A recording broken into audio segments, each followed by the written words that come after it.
So, I got ripped off on eBay. Or did I?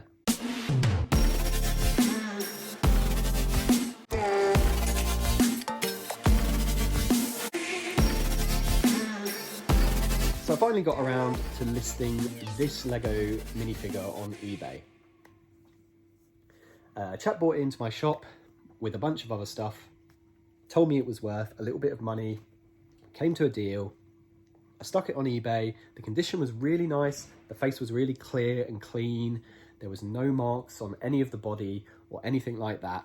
Now, I stuck it up on eBay, I think for about £55, maybe £59, which seemed like a pretty reasonable selling price, especially for the condition it was in. I had quite a lot of interest in the store, in the model. A lot of people asking why it was so expensive. Turns out it's like a limited edition polybag version of the Iron Man Centurion. And yeah, just commands a pretty good price. I got a message off a chap asking me, it was quite a long-winded message, asking me if I would do it for, I think, £40 or £45. It was for his brother, and wondered if I would do it for a much cheaper price. Unfortunately, I wouldn't go that low because I do believe that it was a pretty good price for the condition it was in. I was happy to go down to, I think, 50, I said. He passed on that anyway, declined my offer, and that was the last I heard of it. Anyway, a few days passed and ka-ching, I get the sales notification at 55. I was like, ideal. So I decided to pack this item because I wanted to pack it a little bit more carefully. I basically decided, shall I send it in a box or shall I send it in an envelope? And I thought, oh, you know what, I'll send it in an envelope. It should be fine. So what I did was I put it in a plastic little bag like this. I then popped it in half of an envelope, like a hard cardboarded envelope, stuck that down, and then I put it in a padded envelope.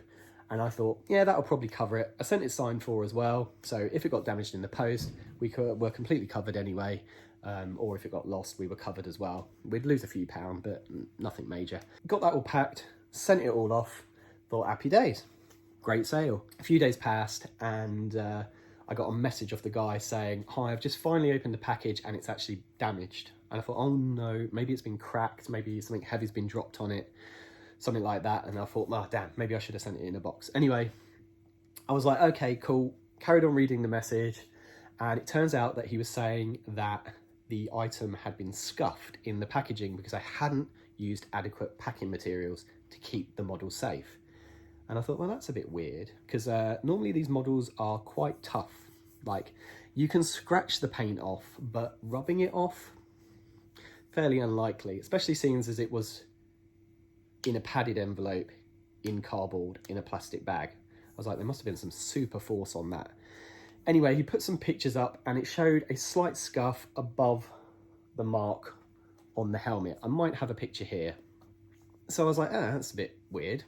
And he was like, oh, really sorry, it's been damaged in the post. You didn't adequately pack the parcel. Now, I could have protected myself better by putting this in a box, but I feel like this guy was going to do a return, whatever. So I was like, oh well, I'll have to accept a return. You know, I have automatic returns on anyway.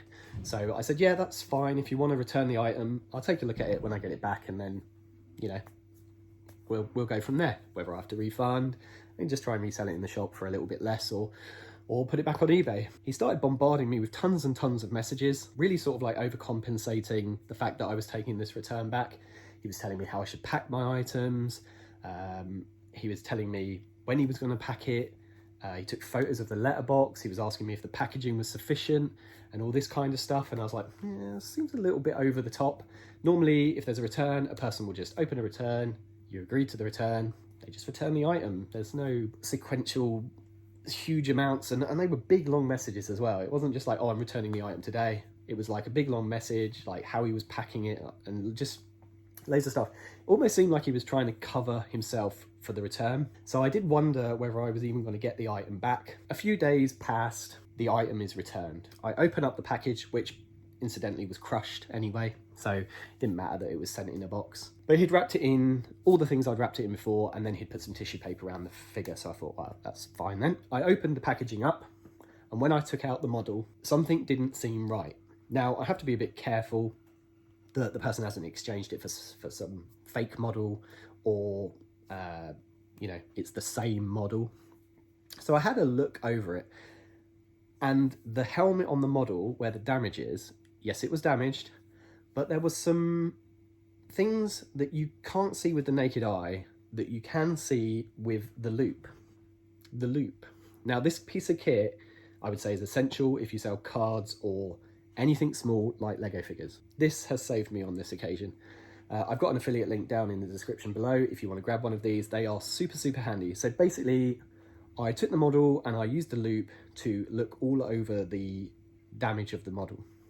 Now, there is some damage above the eye where he was suggesting. It's hard to see with the naked eye, but with the loop, it's easy to see. There's definitely damage there. The only problem is, I was looking at the rest of the helmet. There is damage on the eye sockets, on both eye sockets, where it looks like it's been scratched. There is damage on the side of the helmet. The one I sent off was quite smooth and clean cut. This one is quite jaggedy.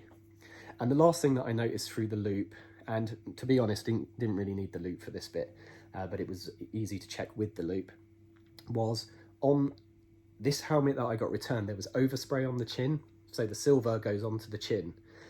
And on the model I sent, I should have a picture here, you can see that the model is slightly undersprayed rather than oversprayed. And also on my model, you can see that the eyes are completely clear and clean.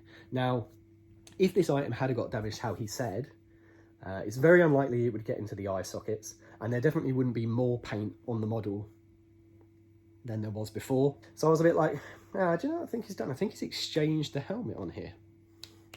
So he's obviously bought a cheap one somewhere, got a dodgy helmet, and he's returned this one to me, and you know, he's got a nice, clean, perfectly good Iron Man helmet. So I was like, right, let's do a bit of research. Now, normally I don't bother researching and getting into it all. Normally we can sort out a refund and all that kind of stuff really easily because most people are genuine and honest. So I thought I'd do a bit of research on this guy. So what I did was I went through his feedback and tried to see if he given negative feedbacks or left feedbacks for anyone else. Now, he hasn't bought a lot of stuff on eBay, but the things he has bought, he has left some feedback. Some of the things he's bought. One of them was a return for a broken item. Thanks for the return, he said. Shame it got broken in the post. Another one was something that had got broken and hadn't been resolved. That was a negative feedback. And he left another one for another guy saying perfect, everything was fine. So I was like, oh, that's cool. That's fair enough. Not a lot of feedback there, and there's one negative and another thing got broken and returned. Sounds a bit similar. So I was like, okay, that's interesting. So then I decided to see if anyone else had recently sold the same item I'd sold. And as I was looking through the sold listings, I found this listing here. I don't know if it's still up, but if it is, I'll put a picture. Now this item just looked very similar, the helmet, looked very similar to the one that I'd received back. Same damage across the eyelid, but her photos are a bit fuzzy, so not particularly easy to check. So I just messaged the seller and said, hey, look, just out of interest, have you recently sold this item to this username? And did you have any trouble with them if you did? About 6 hours later, I got a message back saying, yes, I did sell that item to that buyer. And yes, I did get a lot of questions about its condition before. So I was like, I can see what's happened here. He's bought this one cheaper. It's arrived. He's not happy with all the parts on it. So he's bought mine, took the best bits off mine and returned the bad bits to me rather than her, because he's obviously spoken to her about condition too much. Whereas with me, he didn't really speak a lot. He just asked, is the condition good? So I was like, so there we go. So found out all that information.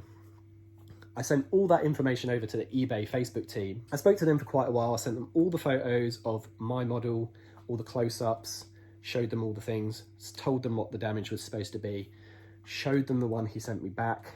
Then I showed them the conversation I had with the other seller and all that kind of stuff. After about 24 hours, they said they would be back in touch. I hadn't heard anything within 24 hours. And then all of a sudden I got the message come through on the eBay app. Your buyer has been refunded. And I was like, God damn it. It's £55. I mean, I've got my model back, but it's damaged, so I probably can't sell it for that much again, maybe.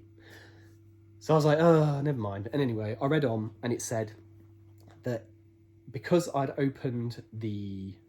spoke to them, because I'd spoke to eBay, they had looked into the case.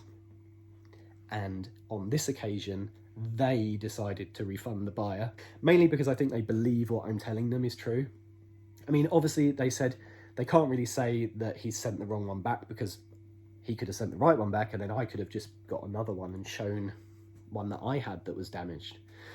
So, but I think it was kind of overwhelmingly obvious that this is what had happened between me and the other seller and the buyer. So on this occasion, they actually refunded him the money themselves, and I got to keep the original £55. I also now have my model back. Even though it has the wrong parts on it, that's fine. It's not too big a deal. I can stick that in our Lego cabinet. I can put it down for £20, and someone can get a super good bargain on that. I just have to let people know that it is damaged on the eyes and on the top of the hat there. But other than that, yeah, so there are a few ways I could have protected myself better.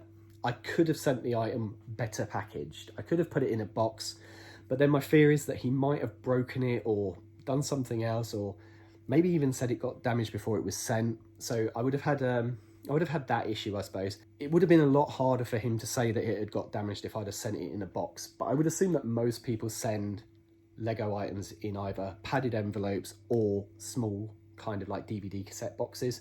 And the cassette box he sent it back to me in was completely crushed anyway. So at the end of the day, I don't think I could have protected myself any better with the parcel itself. However, what I could have done is taken a lot more photos of the model.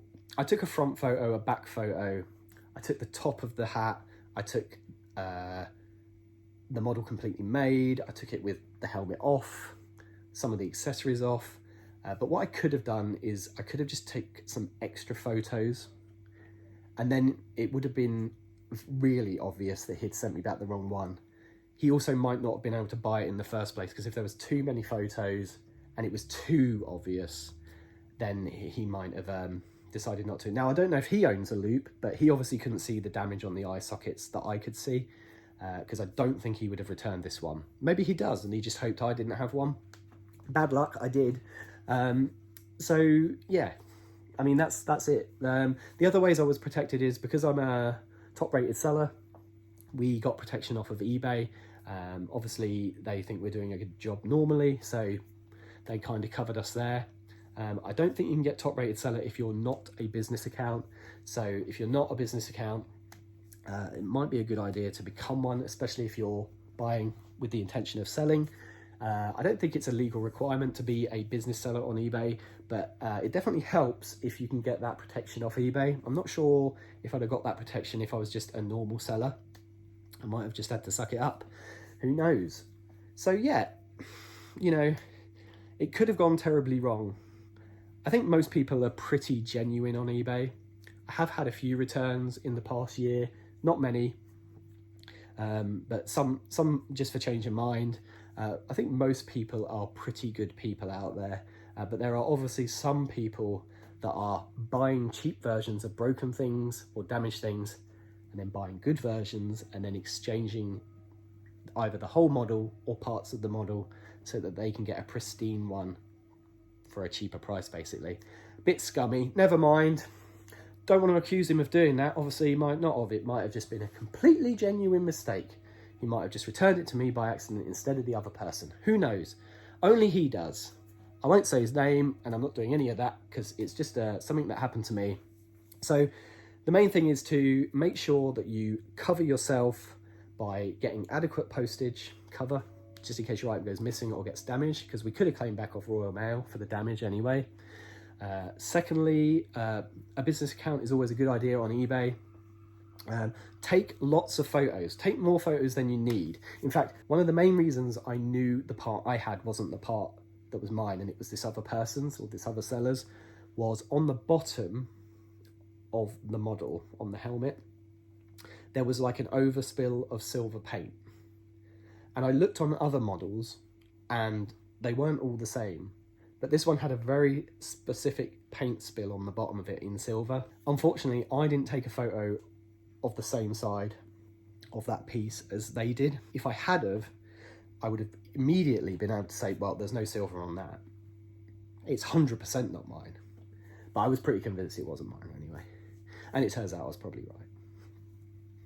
So, you know, so yeah, take more photos. That's something I've learned. Take more photos. That was just a experience that I had on eBay the other day. It wasn't a very nice experience. And if I wasn't as experienced a seller, I think it could have gone pretty bad. In the end, it worked out. I should end up being able to sell that for at least 20 or 30 pounds in store. So effectively, it's going to sell for £85 now. So happy days. Be safe on eBay or any selling platform, actually. Just cover yourself. Make sure you're covered. That's it. That was just a little video. I hope you enjoyed that video. Please leave a like and a subscribe, and I'll see you next time on the channel.